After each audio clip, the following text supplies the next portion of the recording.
Osmophobia. Chapter 1. Alone. Jade liked the city before it awoke. Early mornings were kinder. The sidewalks hadn't filled yet. The buses still sighed instead of groaned, and the air belonged to no one in particular. At this hour, the city didn't stare. She crossed the street with her phone in her hand, screen glowing faintly against the gray of dawn. She wasn't reading anything, just swiping randomly through CapClaw. The soft glow of her phone was a sanctuary, a polite excuse to keep her eyes down, and her thoughts, well, elsewhere. It was easier than watching random faces do that thing, when eyes squint and the jaw tightens. Hate that. Emerald Park was just up ahead. It was a lush green heart of coziness, surrounded by the cold steel and concrete of the city.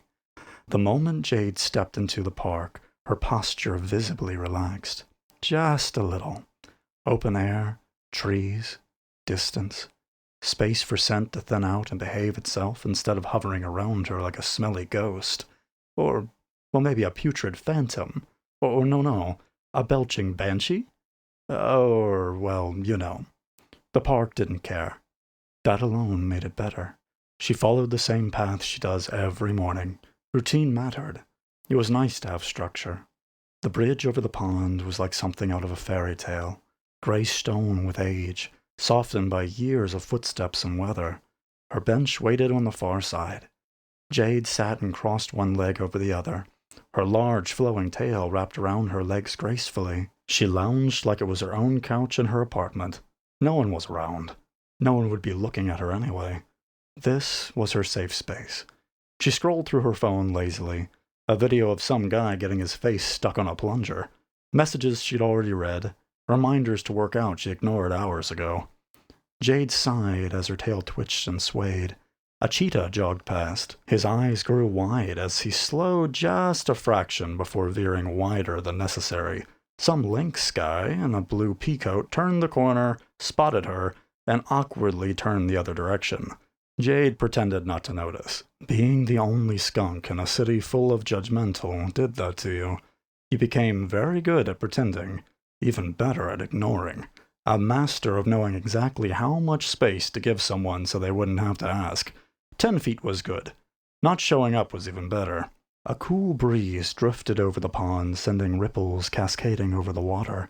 Jade closed her eyes and tilted her face toward the wind. She could smell the grass, crisp air, and a hint of herself, who, despite everyone's expectations, smelled of roses. Jade kept herself incredibly clean. She kept her fur exquisitely pristine, plus it didn't hurt that the shower was another of her safe spaces. She stretched her arms to the sky and arched her back with a groan. While her hands were sky high, she started playing with the bracelet on her left arm. Thin leather cord, dark green jade charm that clicked softly as she moved. She got it from her mother. It was familiar. It was safe. Jade leaned back against the bench and listened. The breeze swaying the nearby branches. The distant hum of traffic. Someone laughing far enough away that it didn't feel directed at her. She checked the time. 10 minutes. Plenty. Generous even. Jade stood, brushing off her shorts, and took one last look at the pristine pond. She liked to leave before the day started, before the park filled, before the mood changed to prejudice.